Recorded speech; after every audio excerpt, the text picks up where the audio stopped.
Higop tayo ng sabaw, guys. Ayan, oh. Sabaw ng isda. Basta isda to. Ayan, oh.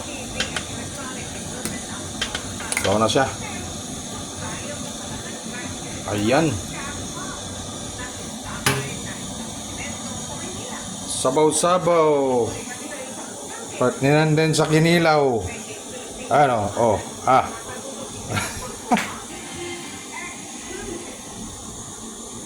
Sabaw at kinilaw. Sud. Yan.